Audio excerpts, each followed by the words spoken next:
Hey guys, welcome back to my channel. और आज की वीडियो में हम बात करने वाले हैं ऑल दो, इवन दो एंड इन सब में डिफरेंस एंड एज दो और इन सब के कुछ examples. So guys, if you are interested please continue watching this video. So the first one is although, though or even though. So these all are the conjunctions. Conjunctions क्या होते हैं? जब आपके पास दो स्टेटमेंट होती हैं और वो एक सेंटेंस में बोली जाती हैं तो आप उन चीज़ों को बोलते हैं कंजंक्शंस. ठीक है. और ऑल दो और इवन दो ये हमेशा यूज़ होते हैं कॉन्ट्रास्ट में. अब कॉन्ट्रास्ट क्या होता है? कॉन्ट्रास्ट होता है जब दो सेंटेंस अपोजिट होते हैं, बिल्कुल एक दूसरे के क्या होते हैं, जस्ट अपोजिट. तो वहाँ पे ऑल दो और इवन दो का यूज़ किया जाता है.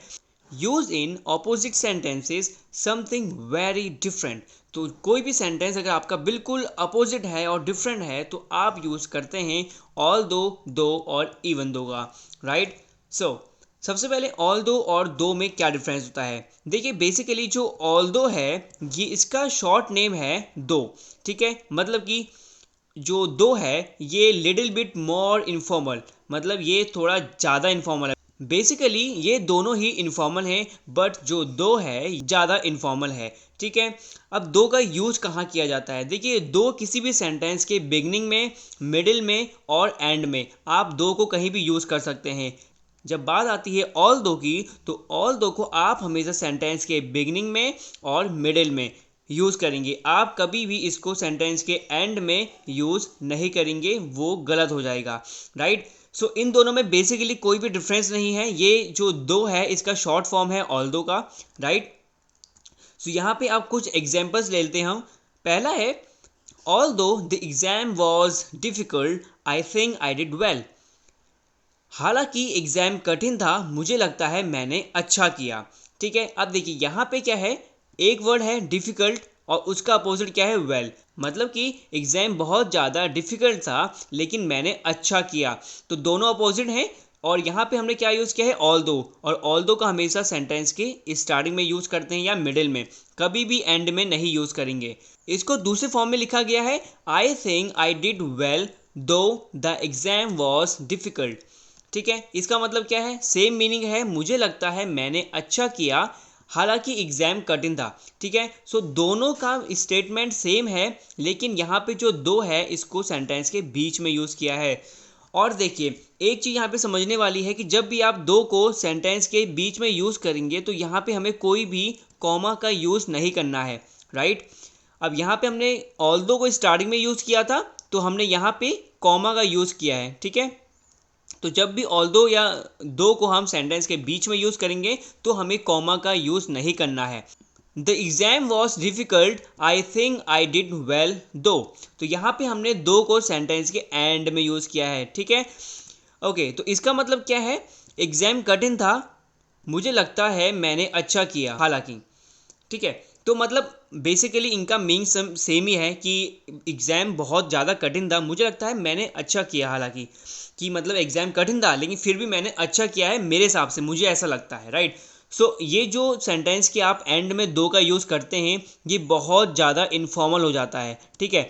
तो देखिए ऐसा है, मैं आपको प्रेफर करूँगा कि आप या तो ये वाला सेंटेंस बोलिए या ये वाला बोलिए, but it's all up to you, whatever you want right. ठीक है. किस बेस पे आपको लिखना है वो आपके ऊपर है. ठीक है. क्योंकि सेंटेंस के एंड में अगर आप दो को यूज़ करते हैं तो वो बहुत ज़्यादा इनफॉर्मल हो जाता है. ओके. नेक्स्ट है यहाँ तक कि एग्ज़ाम आसान था मैं फेल हो गया. यहाँ पे मैंने बात की है इवन दो की. देखिए, इवन दो का यूज़ वहाँ किया जाता है जब आप अपने शब्द को आप अपने सेंटेंस को बहुत ज़्यादा एम्फोसाइज करते हैं. एम्फोसाइज मतलब जब आप शब्द अपने सेंटेंस पे बहुत ज़्यादा जोर दे रहे हैं. जैसे कि even though the exam was easy I failed. मतलब यहाँ तक कि, इवन दो का बेसिकली हिंदी मीनिंग होता है यहाँ तक कि एग्ज़ाम बहुत ज़्यादा आसान था फिर भी मैं फेल हो गया.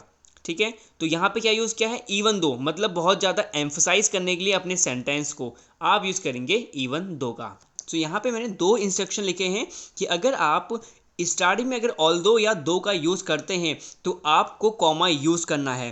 राइट. और अगर आप ऑल दो या दो को सेंटेंस के मिडिल में यूज़ करते हैं तो आपको कॉमा देने की कोई ज़रूरत नहीं है. ठीक है, क्योंकि ऑल्दो या दो जब सेंटेंस के बीच में आता है तो वो स्पेसिफाई हो जाता है कि यहाँ पे से सेंटेंस चेंज हो गया है, ठीक है, या यहाँ से सेंटेंस बदल गया है। लेकिन अगर आप स्टार्टिंग में यूज़ करते हैं तो आपको कॉमा मेंशन जरूर करना है, राइट। सो ये हैं इस सब के बेसिक रूल्स। सो यहाँ पे नेक्स्ट है एज दो या एज इफ़।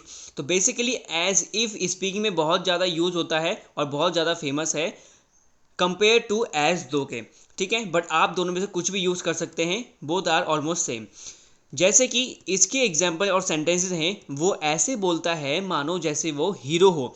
तो इस टाइप के जब आपके पास सेंटेंसेस आते हैं तो आप बोलेंगे ही स्पीक्स एज दो ही वर अ हीरो, ठीक है, वह ऐसे बोलता है जैसे कि वो हीरो हो, ठीक है। अब यहाँ पे आप सोच रहे हैं कि ये वर क्यों आया है, तो यहाँ पे आप कंफ्यूज होंगे वर में। ये सेंटेंस एक इमेजिनरी सेंटेंस है, ठीक है, मतलब ये वास्तविक नहीं है, ये सिर्फ काल्पनिक सेंटेंस है। तो यहाँ पे हम बात करते हैं वर का, ठीक है, जब भी काल्पनिक चीज़ की बात होती है तो वर का यूज़ किया जाता है, ठीक है। जैसे एक होता है कि अगर मैं तुम्हारी जगह होता, ठीक है, काल्पनिक है, तो इसको बोलते हैं इंग्लिश में if I were you.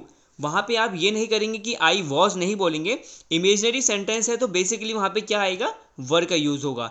If I were you, अगर मैं तुम्हारी जगह होता, ठीक है। वैसे ही है, वो ऐसे ऑर्डर देता है मानो वो मेरा बॉस हो, तो बोला जाएगा ही ऑर्डर्स मी एज दो ही वर माई बॉस। वो ऐसे ऑर्डर देता है जैसे कि वो मेरा बॉस हो। नेक्स्ट है वो ऐसे गाता है मानो वो सिंगर हो, ठीक है, ही सिंग्स एज दो ही वर अ सिंगर। तो ये बहुत ही कॉमन और बहुत ही यूज़फुल हैं आपके कम्युनिकेशन के लिए। तो आपको ऐसे ऐसे सेंटेंसेस कहीं भी बोलने हो तो आप यूज़ कर सकते हैं एज दो का। So these are the common things which you can use in your daily conversation. So आज की वीडियो के लिए इतना ही। If you like this video please subscribe to my channel and thanks for watching. Bye bye.